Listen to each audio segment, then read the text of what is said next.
I thank the House. Move to questions. Call the Leader of the Opposition. Thank you very much, Mr Speaker. My question is to the Prime Minister. ABS data shows electricity prices increased on average by 12.9% per year when Labor was last in government, compared to just 0.3% during the previous coalition government. Given the Prime Minister has now dumped his promise to cut power prices by $275 for Australian families, can the Prime Minister cut the hubris and tell Australian families whether power prices will be higher or lower when they get their next bill? I give the call to the Prime Minister. You hit a 20% increase. I thank so much the Leader of the Opposition for this question, which goes to whether Australians will have higher power prices when they get their next bill. And I'm happy to outline, for the benefit of the House, what the circumstances are when they get the next bill. Because we, of course, did have a policy that we announced on the 3rd of December last year. On the 31st of March this year, the Governor-General, acting on the Minister's advice, signed a determination to delay the publication of the default market offer for energy prices. On the 6th of April, the determination to amend paragraph 17(2)(c) of the Electricity Retail Industry Code was registered and published. On the 7th of April, the determination with the delayed date came into effect. And guess when the election was called? The 10th of April. So 3 days before the election was called, this minister went to the GG, put in a determination to actually change the industry code to keep it secret. Now, on the 11th of April, Parliament was prorogued and caretaker commenced. On the 1st of May, May Day, the previous publication date was the date for the default market offer. The member for Hume. They deleted. The member for Hume. The 21st of May was election day. And guess when they published it? Was it before or after the 21st of May? What do you think? Hands up those who think it might have been before the election. Order. The Prime Hands Minister up those who think it was after the election. Order. The Prime Minister will resume his seat. The manager. Order. The Manager of Opposition Business on a point of order. Yes, the point of order is relevance. Question very specific. Will he go? Resume your seat. Resume your seat. The question was specific about the former government, the government before that, and what is the Prime Minister doing regarding electricity prices? I call the Prime Minister. Well, those people who said it was after the election were spot on. On the 26th of May, the default market offer finally published by the Australian Energy Regulator. And the new default price that will feed straight into people's power bills came into effect on the 1st of July. The default market price on this government, that this former government tried to hide from the Australian people. What we know is that renewables will lead to cheaper power prices. We stand by our modelling. Those opposite couldn't even be straight with the Australian people about the higher power prices that they locked in.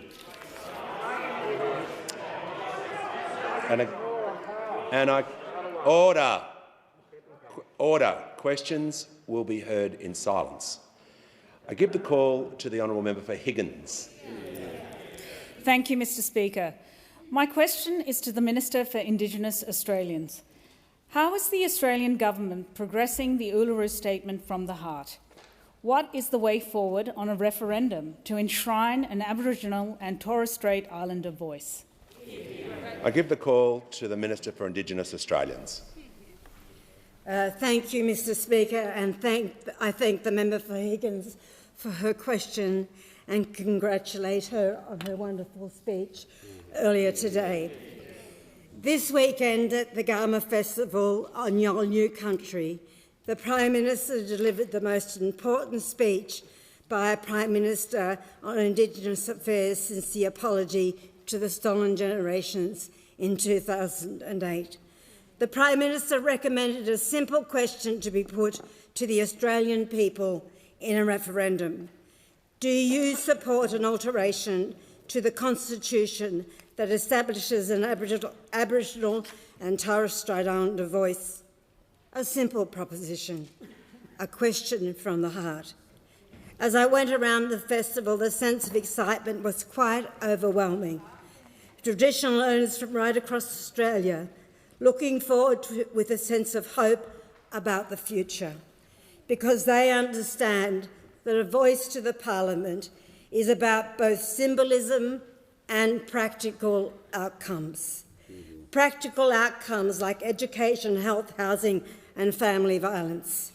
Because a voice to the Parliament will mean that Aboriginal and Torres Strait Islanders will be consulted and heard on policies that affect them. Practical outcomes that will make a real difference to people's lives.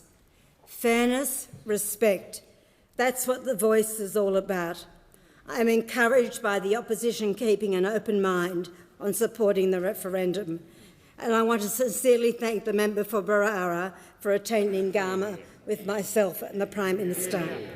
I also want to acknowledge the former Minister and my dear friend Ken Wyatt for the important foundations he put in place on this. We have been talking about recognising First Nations people in our country's founding document for a long time. It is time to get this done together. I want to conclude by quoting another former Prime Minister, and I quote, "The Australian people want to move. They want to move towards a new settlement on this issue. I will put to the Australian people within 18 months a referendum to formally recognise Indigenous Australians in our Constitution." Everyone, that Prime Minister was John Howard in 2007, 15 years ago. If not now, when? If not now, when? Let's get this done together. And I give the call to the Leader of the Opposition. Thank you very much, Mr Speaker. My questions to the Prime Minister. I refer to the fact that under your government, Prime Minister, households are facing rising power bills and your plan to address this is in disarray. Will your government compound the pressure on household budgets by not extending the fuel excise relief? Why is Labor making a bad situation worse? I give the call to the Prime Minister. Wow. Order. Order. Prime Minister will be heard in silence. Did that just happen? Thanks, Mr Speaker. I thank the Leader of the Opposition for his question, and I point to the fact that he was in the Cabinet that put together the budget that had the end date for the measure which he talks about.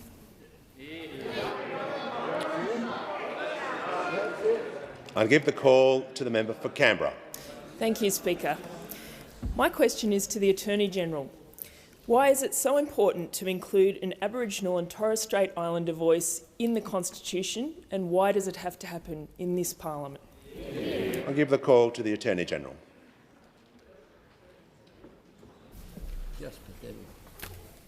I thank the member for Canberra for her question and acknowledge her long-standing interest in this matter.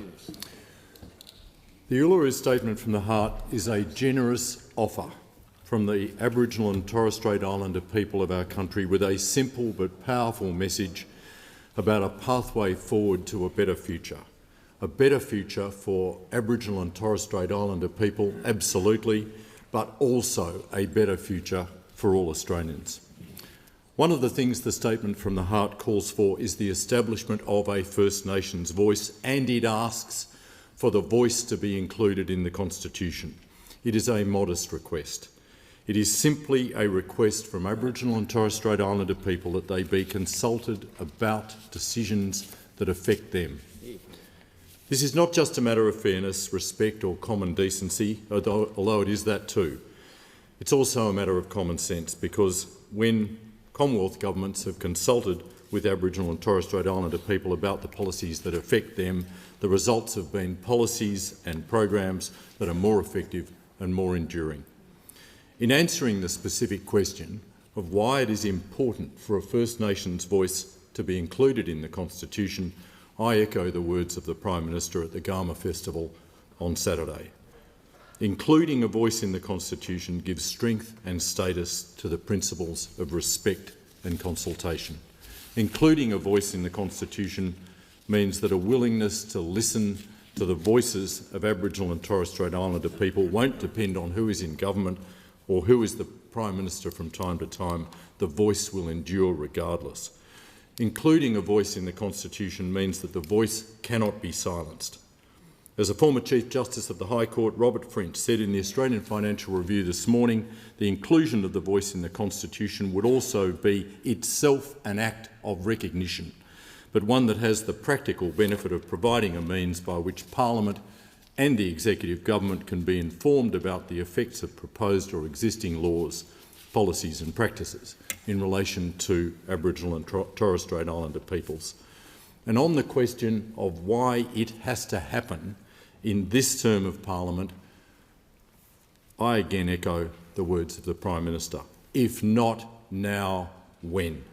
It has been already 5 years since the Uluru Statement from the Heart, and we should not wait another 5. I give the call to the honourable member for Kennedy. As the Minister in Queensland, which is the state with the biggest population of First Australians, and you'll hear me often identify myself as a First Australian, whether I am or not, that's irrelevant, really. No, it's a very important point I make. It's a very important, serious point I make. Member for Kennedy, are you asking a question? I'm sorry, I was commenting point of order on the last question. If I'm out of order, then I'll sit down. There's no point of order. Resume your seat, Member for Kennedy. I give the call to the member for Ryan. Thank you, Speaker. My question is to the Treasurer. We are in a wage and cost of living crisis, but corporations are making record profits and the gas corporations are gouging us all. In the upcoming budget, will you place a windfall tax on these excess profits to invest in universal services like getting dental into Medicare and bring down the cost of living for everyone? I give the call to the Treasurer. Yeah, thanks very much, Mr Speaker, and I thank the member for Ryan for her question, and I congratulate her once again on her election to this place. It's not the government's intention to apply a windfall tax to the gas companies. Obviously, we listen respectfully to the views that are put to us from right around the country about the best ways to deal with this combination of cost of living pressures, which are a big part of which are skyrocketing costs of energy. So we listen respectfully to the proposals that are put to us, but we are not currently working up a windfall tax or anything that looks like that as we deal with the complex combination of economic circumstances that we have inherited as a new government. We do have a policy on multinational taxes, which is part of making sure that multinationals pay their fair share of tax here in Australia, and so that we can invest that money in some of those areas that the member for Ryan is right to identify, whether it be Medicare, whether it be childcare, will it be investments in education and skills, all of these important areas. One of our defining tasks as a government, a task that we have embraced, the Finance Minister and I, indeed the whole Cabinet, the whole party room, is how do we take money which has been spent on unproductive purposes for a political dividend, and how do we redirect that money in the interests of the Australian people into areas which does deliver, whether it's a social dividend or an economic dividend as well. As the creators of Medicare, as the creators of so many of these programs that we cherish, we are looking for ways to more responsibly fund those priorities. And when it comes to the energy market in particular, we have said today, indeed the Minister for Resources has said today and others have said today, the Prime Minister, our focus in the energy market is on security and affordability, some of the issues which have been raised by the ACCC in the report that I released overnight, which go to making sure which go to making sure that Australians can access the energy that they need at affordable prices. That's a big reason why inflation is what it is because energy prices are going through the roof. We're conscious of that and we're working to ensure that we can responsibly address that. But the proposal that the member for Ryan has respectfully put to us is respectfully not a path that we are going down. I give the call to the member for Macnamara. Thank you, Speaker. My question is to the Prime Minister. After your attendance at the Garma Festival on Saturday, what is the government doing to bring Australians together to enshrine an Aboriginal and Torres Strait Islander voice in our Constitution? I give the call to the Prime Minister. I thank the member for Macnamara for his question and for his interest in advancing the cause of justice for First Nations people in Australia. It was indeed an honour to attend the Garma Festival, to meet with elders and to listen to their concerns. It was an honour to go with so many of my parliamentary colleagues, including the Minister, the Attorney-General, the Assistant Minister, Senator McCarthy, of course Senator Patrick Dodson, the father of reconciliation in this country, the member for Berowra, the Shadow Minister, who travelled up with us on Friday. I thank you for your attendance, and the local members, of course, the member for Lingari and the member for Solomon. It has been 5 years since people gathered at Uluru and came out with the gracious statement from the heart, a generous offer of reconciliation. As the Uluru Statement concluded, in 1967 we were counted. In 2017 we seek to be heard. We leave base camp and start our trek across this vast country. We invite you to walk with us in a movement of the Australian people for a better future. Well, 5 years on, it's time that we all walk the walk with Indigenous Australians. I believe that Australia can rise to this moment and advance reconciliation by recognising Aboriginal and Torres Strait Islander peoples in our birth certificate, our Constitution. It's not a matter of special treatment, it's not a matter of preferential power. It's about consulting Aboriginal and Torres Strait Islander peoples on decisions that affect them. And in the draft of the constitutional change that I spoke about on Saturday, it makes it very clear. The primacy of the Parliament is not affected. It is also the case that it's not a matter of a voice or practical measures to close the gap. It's a matter of a voice being a vehicle to advance practical measures to close the gap. Because we know when a government listens to people with experience, with earned knowledge and culture and community, the policies and programs are always more effective, whether it be justice reinvestment programs, programs like Indigenous Rangers, where you consult people and give them that sense of ownership, you get better practical outcomes. The voice can empower communities, create opportunity, deliver justice and give security. This is an opportunity to uplift our entire nation. We need to seize that opportunity. Now I give the call to the member for Fairfax.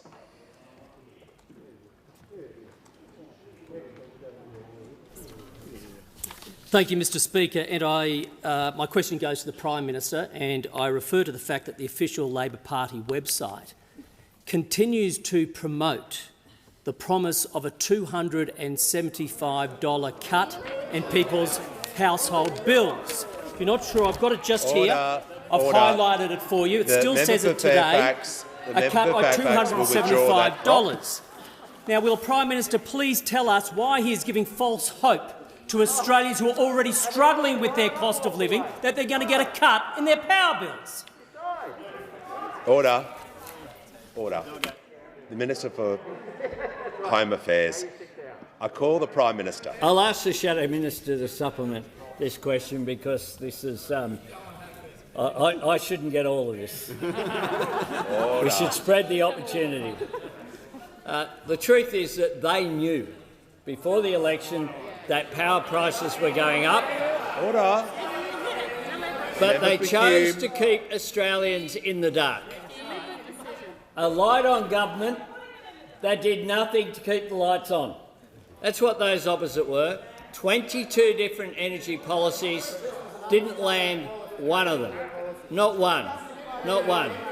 We have one policy. The member for Hume. We announced it in December last year, and we will implement that policy, and we will deliver more renewables into the system, which is the cheapest form of new energy, unlike those opposite who actually had $1 billion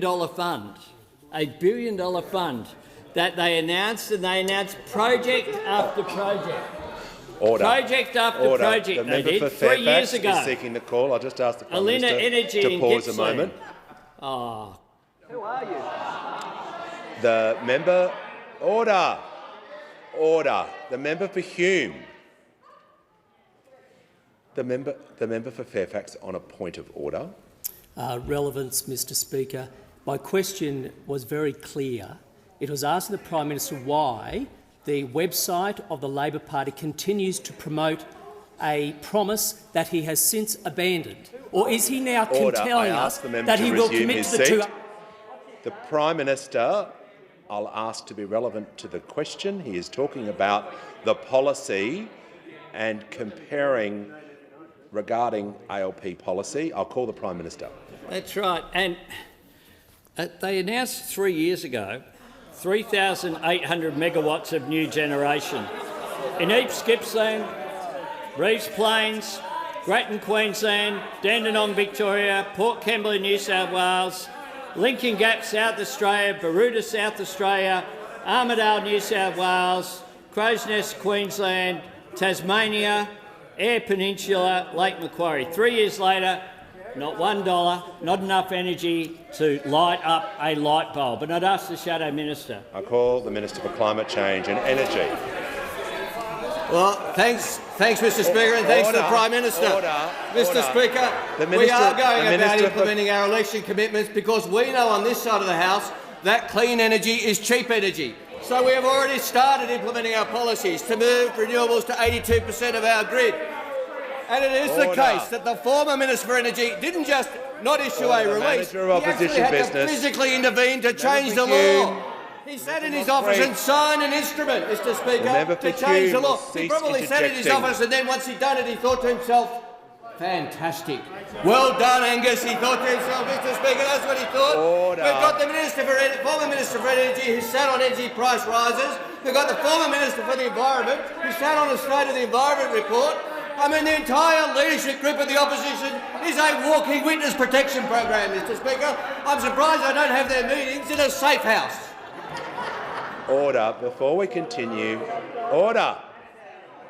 The member for Hume. The member for Hume will cease interjecting.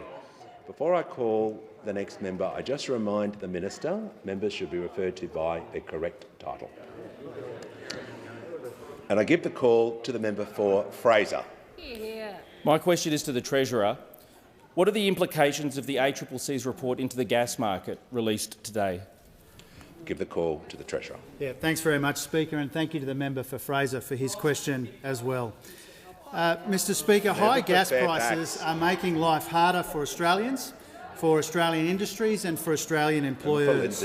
Wholesale gas prices in the second quarter of this year, around the time of the election, were more than 3 times higher than at the same time last year.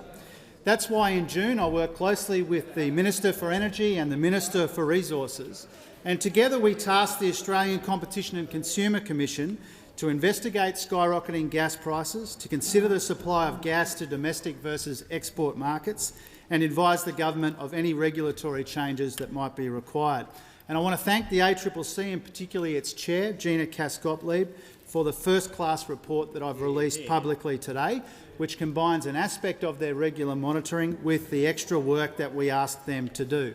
And, Mr Speaker, it contains some sobering reading, I think, particularly in relation to these 3 warnings that they issued. First, the upstream gas market is highly concentrated.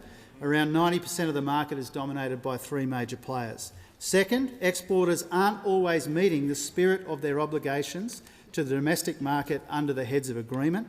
And thirdly, the domestic market faces a major supply shortfall in 2023 unless action is taken to fix the regime. In other words, the arrangements set up by those opposite aren't working to ensure enough domestic gas at competitive prices.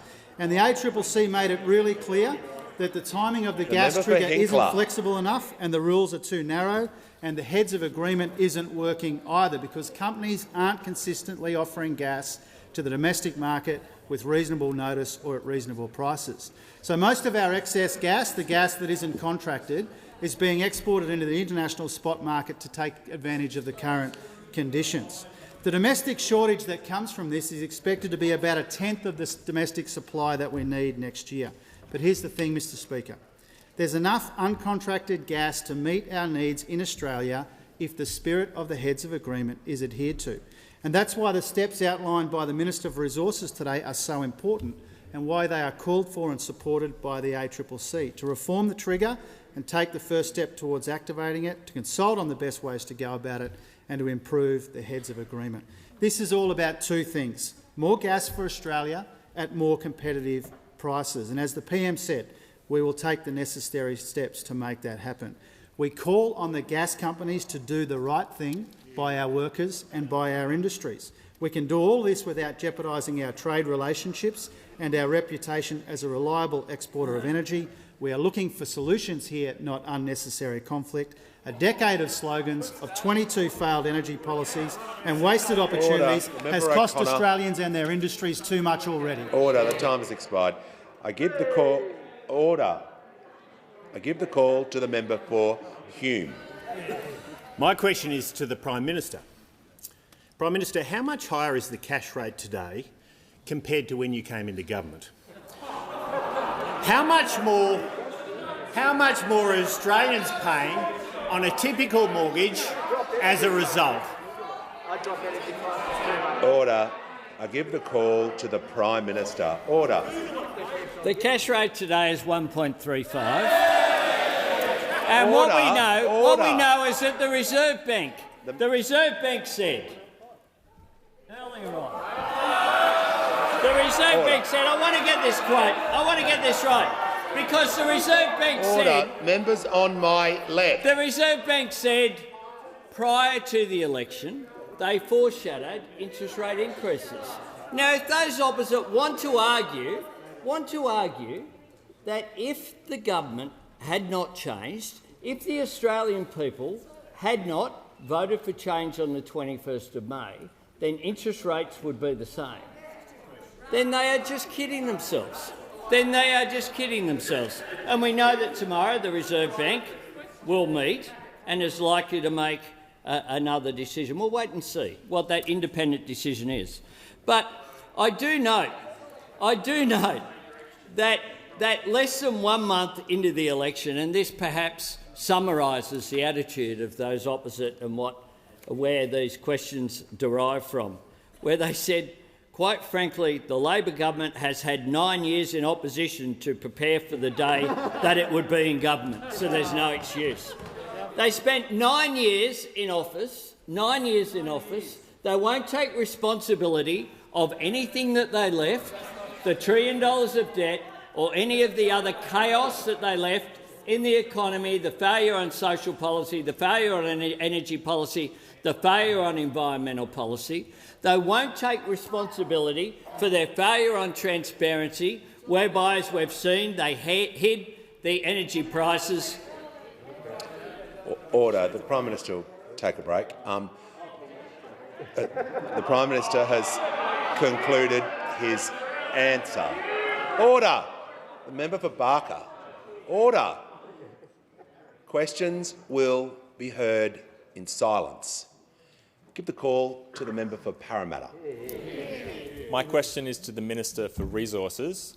What action is the Albanese government taking to address the East Coast energy crisis while maintaining Australia's reputation as a reliable trading partner? Give the call to the Minister for Resources and Northern Australia. I thank the member for Parramatta for his question and also congratulate him on his election victory. It's also the first opportunity I've had to congratulate you, Mr Speaker, on your elevation to this great role. Mr Speaker, the East Coast energy crisis has been 10 years in the making, all from those opposite. 22 failures of their energy policy, 22 times they've failed to implement an energy policy, and this is the mess you have left this country in. And today we see, as the Treasurer said, the ACCC gas inquiry report has told us that we can expect a 56 petajoule shortfall in 2023. That's the equivalent of about 14 cargoes of LNG K-line carriers going out from these ports. Now, while those opposite engaged while they are in government on petty internal squabbles about energy policy, this government will act and has acted. For a start, this government has extended and will extend the life of the ADGSM. This is the trigger that you are calling for us to pull, yet it doesn't exist at the moment. That right does not exist because you failed to extend the life of that mechanism. So while you hid energy prices, hid the State of the Environment report, you also failed, those opposite, pardon me, also failed to extend the life of the ADGSM, which they all march around calling for us to pull the trigger on. Well, first things first, people. Let's make sure it's actually extended. That process is underway. In fact, it was one of the very first decisions of this government to extend that because we could see this coming. We did not put our head in the sands. Those opposite most certainly have done so. The government today has also opened consultations in regard to reform of the ADGSM to ensure it is an effective tool and is fit for purpose, so that it is available on a more than once a year or annual basis. This is a means to make sure there will be an opportunity to activate a gas security mechanism more often on more reasonable notice, and that can bring downward pressure on gas prices. The current mechanism fails to do any of those things. The government will also start negotiations on the Heads of Agreement. This is an agreement that has been referred to in the media as a gentleman's agreement. I have no idea why, but anyway, that's what happens in this place sometimes.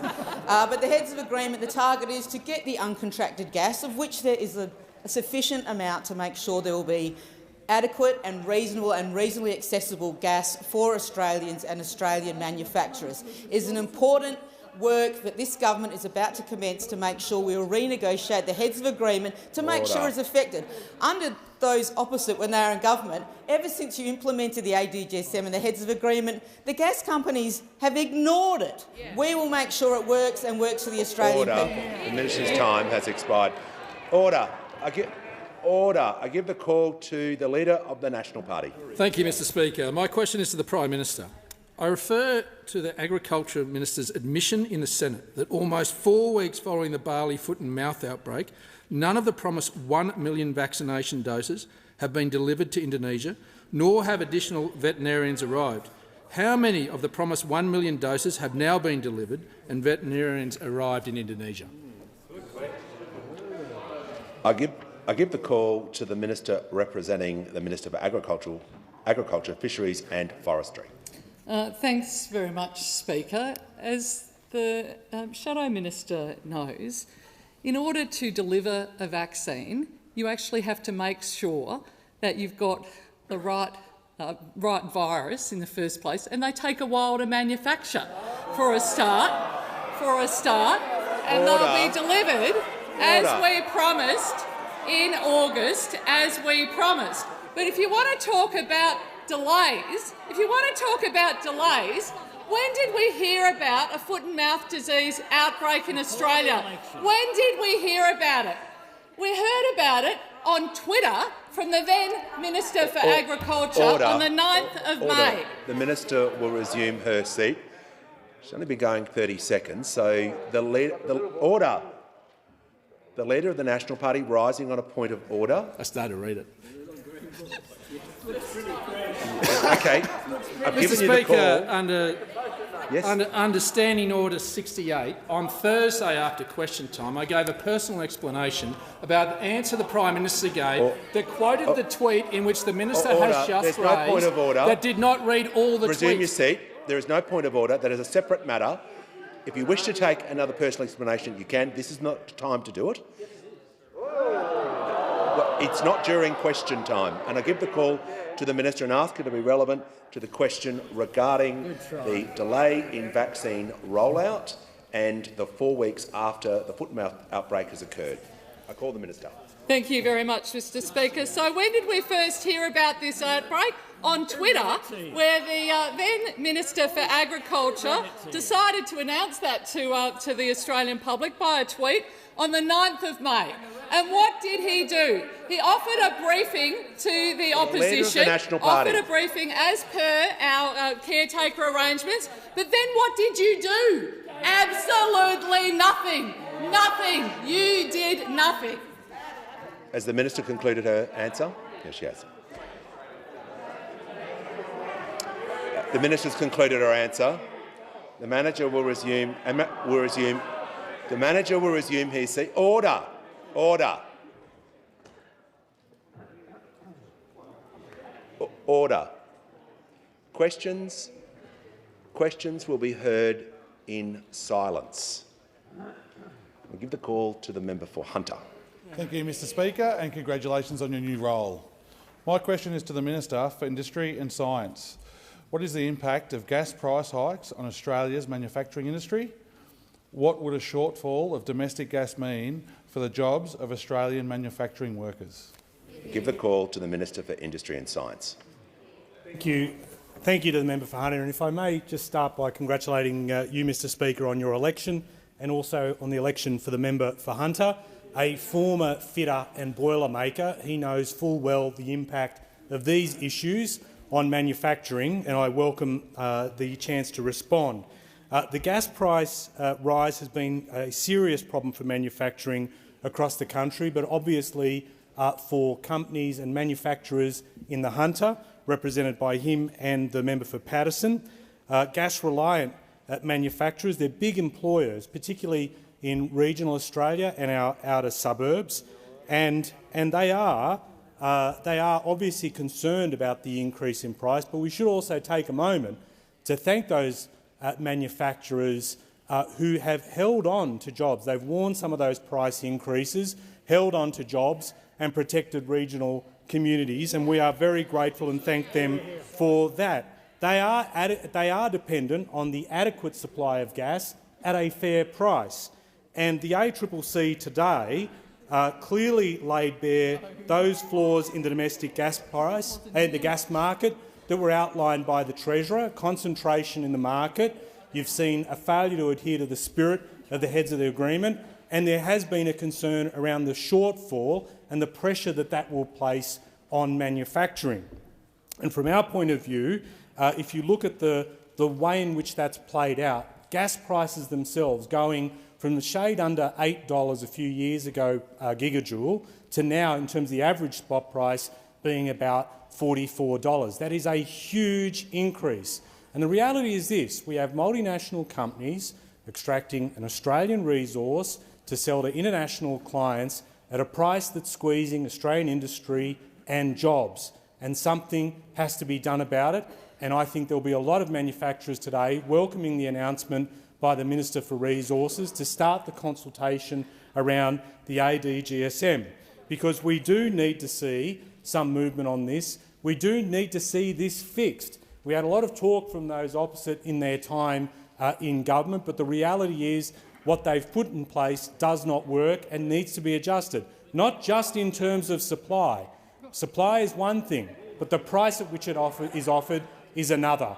But it is reflective of a poor legacy, 22 failed policies by those opposite, a failure to get this right, and manufacturers have been forced to pay the price for that. This is not right, and it is something that we are determined to correct, and we are taking action to do just that.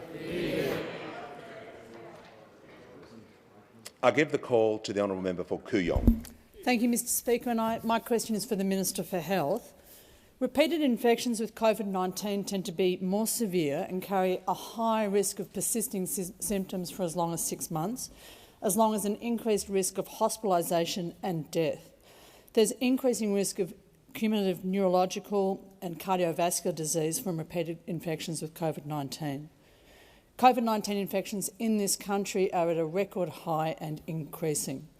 Can the minister please explain how he proposes to manage the oncoming national significant burden of disability and chronic illness? Put your masks on. From repeated infection. Order. From repeated infection with COVID-19. The member's time has expired. I give the call to the Health Minister. Well, thank you, Mr Speaker, and I thank the member for Kooyong for her question. She's one of a large number of doctors and health professionals now in this parliament who together are going to add enormous quality and depth to our deliberations in health policy. And there can be no more important time than right now for that, Mr Speaker, because this pandemic, as the member points out, is still ravaging our community. Official numbers record that more than 300,000 Australians each and every week are being infected with COVID, and we know from sero sampling and other ways that the likely number is more than twice that. We think that as many as half of Australia has contracted COVID just over the course of this year so far.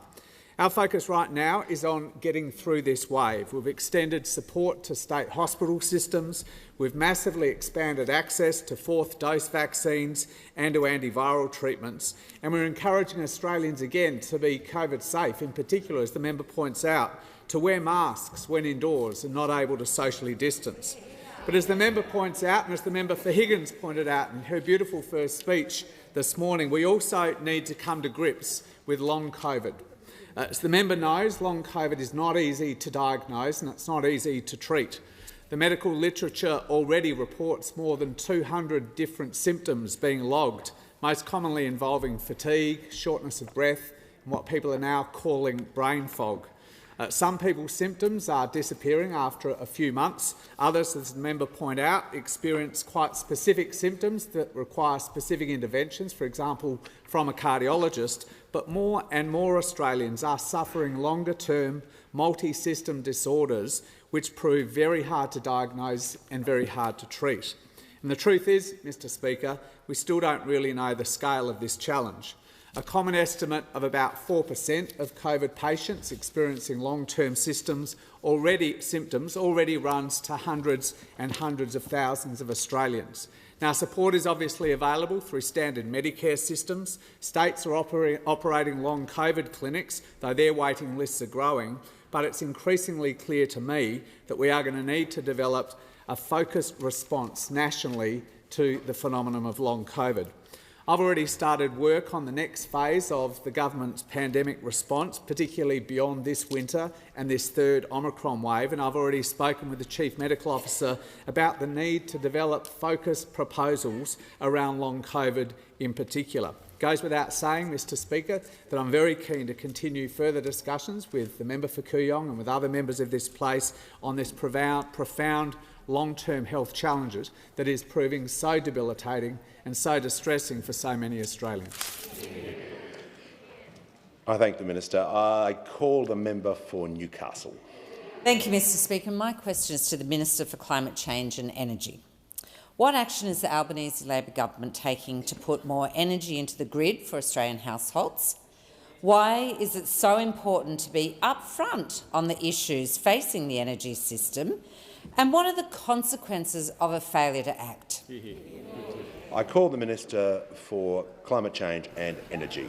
Well, thanks very much, Mr Speaker. I thank the member for Newcastle for her question. And she, together with her other Hunter Valley colleagues, represent an area which has been crucial to Australia's energy generation and will continue to be so.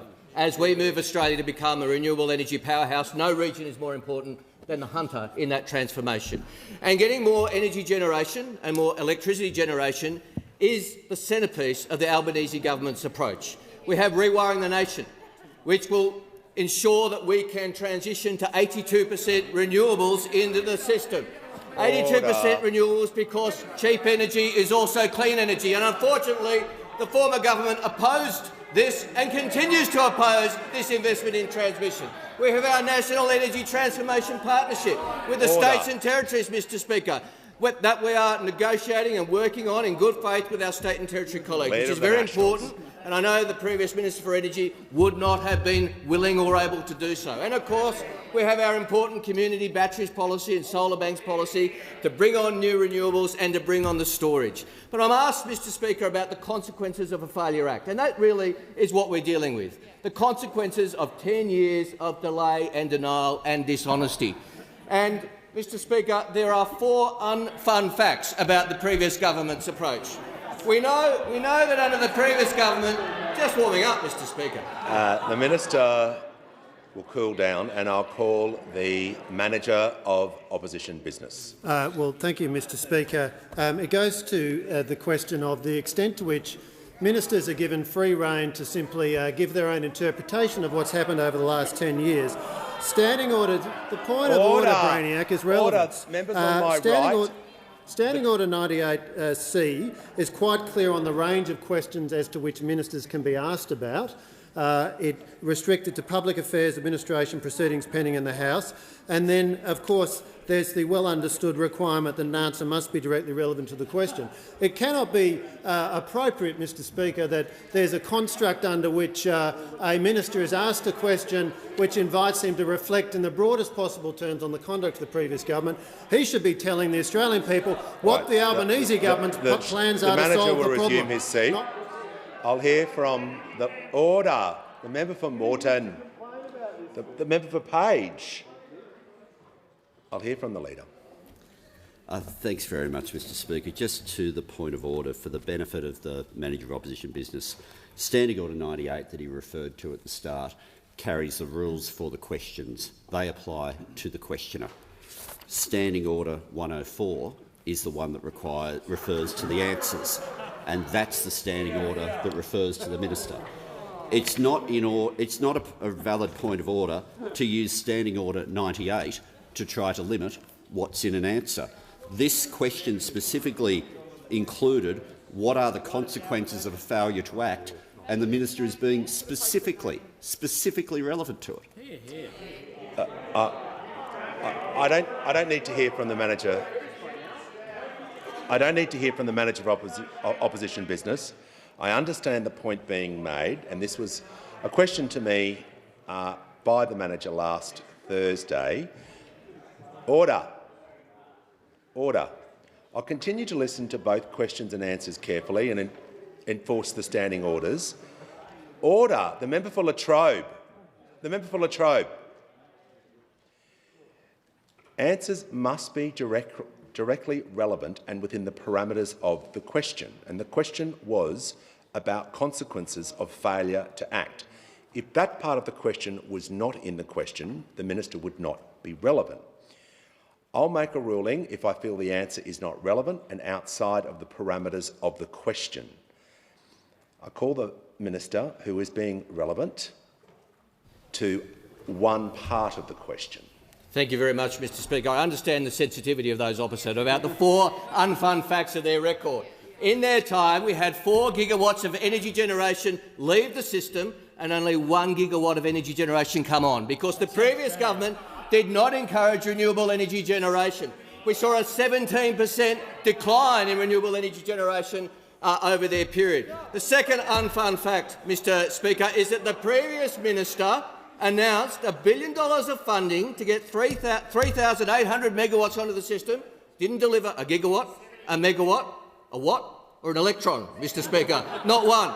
Thirdly, their signature policy. We heard a lot about it. Snowy 2.0. Good project. Did we hear before the election? I might have missed it. Did anybody here in the House before the election, the minister come to the dispatch box and announce it was running 18 months late? Anyone? Anyone? No?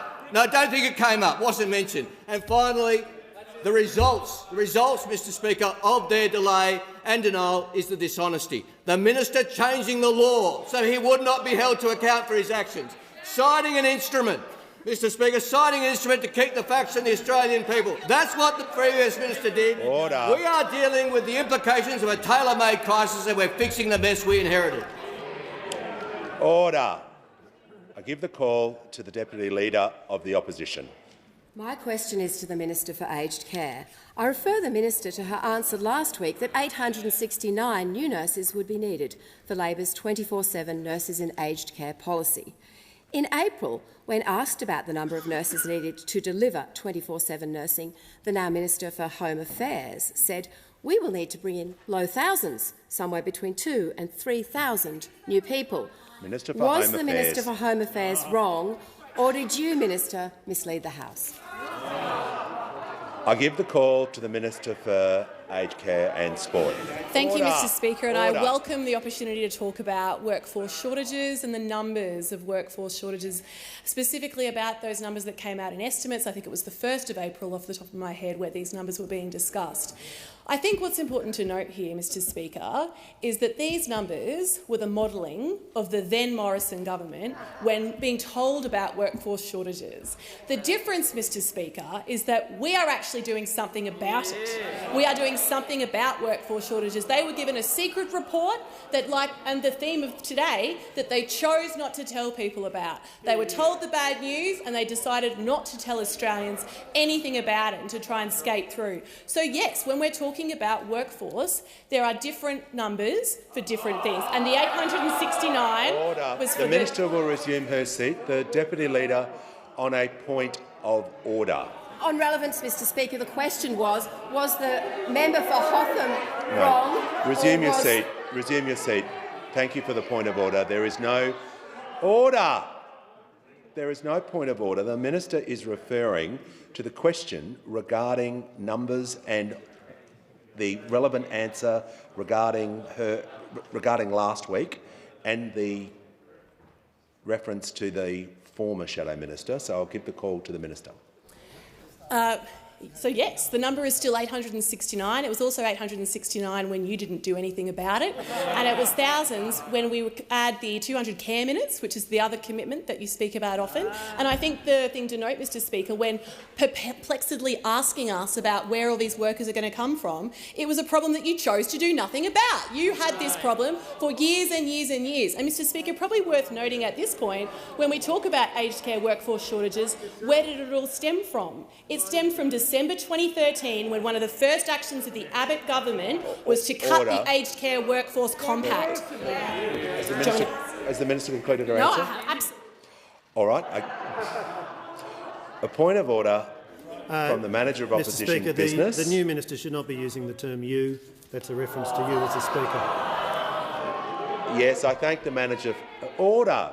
I thank the Manager of Opposition Business for that point. That is creeping into question time. I ask the Minister to refrain from using that term and to return to the question. You are sensitive. And if that's the most searing critique they have of me when talking about aged care workforce shortages, I think it says a lot about what they did with their time. I will return to the question. So when we talk about workforce shortages, this started December 2013 when one of the very first acts of the Abbott government was to suspend standing orders in the House to cut the Aged Care Workforce Compact, which was one of the first things that cut workers' rights and put us down this trail. Who was the Health Minister at this very moment when orders were suspended? Who was the Health Minister? The now Leader of the Opposition. He was the one who was the Health Minister when they suspended standing orders to cut the Aged Care Workforce Compact, one of the things that set us down this path with terrible workforce shortages, which we're upfront about this, will require thousands of workers to come back online to fix the problem. And that's why we're trying to give them a pay rise. We will need 869 nurses to meet our 24/7 nursing requirement. That was the question you asked me on Thursday. That is the question I answered. I think, Mr Speaker, you said, want a different answer, ask a different question. That was the number. Broadly, as you well know from the secret report that you chose to do nothing about, thousands of personal carers, thousands of kitchen staff, thousands of other staff in aged care are going to be required to get to what, at the end of the day, Mr Speaker, is talking about a better standard of care. They're quibbling over how we work to get a better standard of care, and really after 9 years of neglect, a better standard can't come soon enough. Order. The Minister's time has expired. Order. Order. Order. I give the call to the member for Macon. Thank you, Mr Speaker, and my question is to the Minister for Communications. The impact of scam text messages is increasing at an alarming rate. What steps is the Albanese Labor government taking to better protect everyday Australians? I give the call to the Minister for Communications. Thank you, Mr Speaker, and my deepest congratulations on your elevation. And I thank the member for making for his question, and as he and I think every member of this House knows, too many of our constituents have fallen victim to a scam text message or know someone who has. The perpetrators of scam texts are criminals who operate domestically and overseas. They utilise sophisticated technologies to harm innocent Australians, whom they con into divulging sensitive information that can lead to their identity being stolen. They cause financial loss and emotional distress, and they ruin livelihoods. The ACCC estimates that Australians lost more than $2 billion to scams last year. And to give some perspective, according to ScamWatch, financial losses from scam texts have increased by a staggering 188% compared to the same period last year, already costing Australians over $6.5 million. Now, this government considers this to be completely unacceptable. And consistent with our priority to keep all Australians safe, it is pleasing that new rules recently came into force to help combat scam texts. For the first time, telco providers are required to identify, trace and block scam text messages. There are also enhanced obligations for educating consumers about scam texts. And if the telcos fail to comply with the new rules, they face hefty penalties of up to $250,000. Now, Mr Speaker, can every scam text be stopped? Unfortunately, the reality is that scams will always exist and consumers need to remain vigilant. But these measures offer better protection and deterrence than ever before, and there will be industry-wide consistency to implement and maintain first-rate capabilities to reduce scam texts. Now, Mr Speaker, the evidence from scam call blocking shows that we can make a meaningful reduction in the volume of scam texts as well. In the first 16 months since the industry employed similar rules in relation to scam calls, over 500 million scam calls were blocked from reaching Australian consumers. So I say to the House and to Australians tuning in, if you receive a suspicious text which you think might be a scam, it probably is. Don't click on any link attached to it and don't provide any information in response to it. And I encourage you to visit ScamWatch to report scams and check out its useful tips on detecting and avoiding them. Mr Speaker, these developments reflect this government's broader suite of initiatives to help keep Australians safe from scams. We've committed to establishing a national anti-scam centre, which my colleague, the Assistant Treasurer, will be spearheading. This government is committed to disrupting the business models of scammers, and these latest regulatory improvements in relation to scam texts are an important step in that very sensitive mission. And I give the call to the Deputy Leader of the Opposition. Thank you very much, Mr Speaker. My question is to the Prime Minister. Prime Minister, when asked about how many nurses would be required in aged care to meet your election commitment, your minister said there would be 869 nurses required. Can the Prime Minister please confirm that to meet your election commitment in full, only 869 nurses will be required in aged care homes? Give the call to the Prime Minister. I'm quite happy to take a question from the Deputy Leader of the Opposition about aged care, because we went to the election with a comprehensive plan to fix aged care. It included putting the nurses back in the nursing homes, 24 hours a day, because we know that that's one of the issues that's having an impact on emergency departments. If you don't have a nurse in a nursing home, when an elderly person gets sick, they often can end up getting an acute health condition because there's not someone on site to help them. That's what the Royal Commission said. That's what we're responding to. And I find it just beyond comprehension that after 9 years of neglect from those opposite on aged care, after having an aged care Royal Commission which made very clear recommendations, the response of the opposition is to come in here and to ask questions like this. Not to ask questions... Well,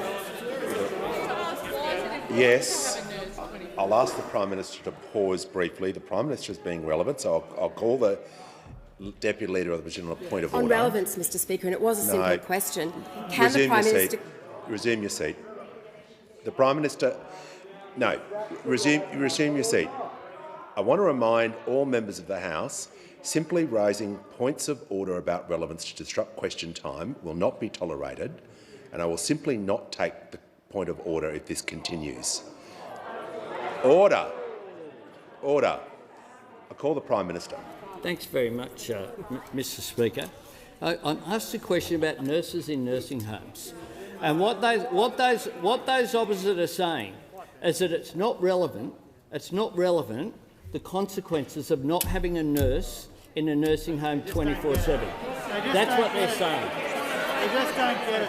And we had a very clear plan about nurses in nursing homes. We had a very clear plan about 215 minutes of care. We had a very clear plan about more accountability for the operators of nursing homes. We had a very clear plan about better nutrition in nursing homes for aged care residents because we know that over half, according to the Royal Commission, over half of aged care residents were not getting the nutrition that they need. They're literally starving. This is the issue before Australians. And I say to the opposition to think seriously about the impact of those people watching this at home who have mum or dad or grandpa or grandma or their sister or brother in an aged care home, worried about the impact which is there, worried about the deficiencies that have been identified by the Aged Care Royal Commission. And you know what they're saying around the country? They're saying we want a nurse in a nursing home. They're saying we want 215 minutes of care. They're saying we want better nutrition. They're saying they want better accountability. Those opposite just show, with this line of questioning, just how completely out of touch they are. On indulgence, I'll give one moment. Order. Order. Member, the Leader of the National Party. Order. The member for Perth.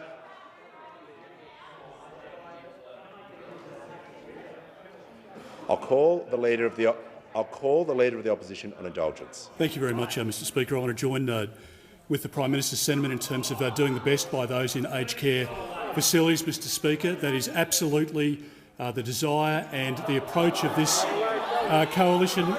Mr Speaker, we will support measures by the government which will go to providing support to those in aged care facilities.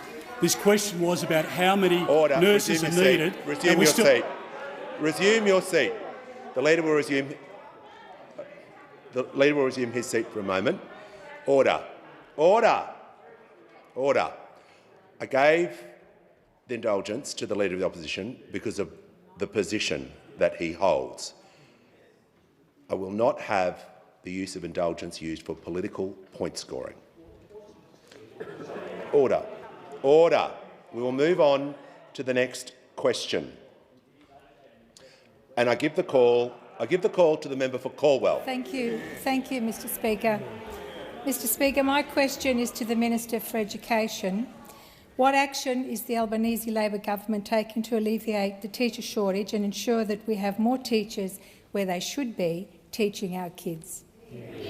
Give the call to the Minister for Education. Well, thank you, Mr Speaker, and can I thank the member for Caldwell for her question. The first thing I did when I got this job is go back to my old primary school and give my former teacher, Mrs Fry, a hug. It just seemed like the right place to start. Order. Kathy Fry started at Cabramatta Public School in 1978, and she's still there, changing lives. And although I see a lot of smiles across the chamber, we can all think of someone like that, can't we? Somebody who shaped us, someone who changed us, someone who inspired us. There aren't many jobs in this country more important than being a teacher. and we need more of them. We've got a shortage of teachers right across the country at the moment, and it's not just because of COVID, it's not just because of the flu, it's more than that. There are more kids going to school now than ever before, and that's a great thing. But there are fewer people going on to university to study teaching. We've seen a drop of about 16% in the course of the last 10 years. We need to turn that around. That's why we've committed to providing bursaries worth up to $40,000 to encourage the best and brightest to become teachers. That's why we're expanding the High Achievers Teachers Program to encourage mid-career professionals to switch to the classroom. It's also why we're prioritising visas for overseas teachers to come and work here. Can I thank the Minister for Home Affairs who's initiated that? But we've got to do more than that, because it's not just a shortage of people signing up to be teachers. More and more teachers are leaving the profession early, either because they feel burnt out, worn out, or for other reasons. And if we're serious about fixing this, it requires the federal government and state and territory governments to work together. That's why next week, when education ministers meet here in Canberra, we'll focus on this, looking at ways that we can encourage more people to become teachers, how we can improve initial teacher education, and how we can tackle some of those reasons that are causing teachers to leave the profession early. We won't do that on our own. I'm also inviting teachers and principals and other education experts to join us, to pick their brains, get their ideas, to listen to them. This is important work. Education is the most powerful cause for good in this country. It changes lives, just like Kathy Fry's been changing lives for more than 40 years, and we want more Australians to help us do that. I'll give the call to the Prime Minister. Thanks, Mr Speaker. I ask that further questions be placed on the notice paper. Order. Order. I give the call to the Leader of the House. Thanks very much, Mr Speaker. Order. I move the motion relating to the suspension of standing and sessional orders for the consideration of the Restoring Territory Rights Bill 2022 in the terms of which it appears in the notice paper. And in moving so, I might take this opportunity just to provide the House with some guidance on the week ahead and where I think sittings are likely to be. I have provided most of this information both to the Manager of Opposition Business and to the crossbench, but just to be able to provide it generally. First of all, if this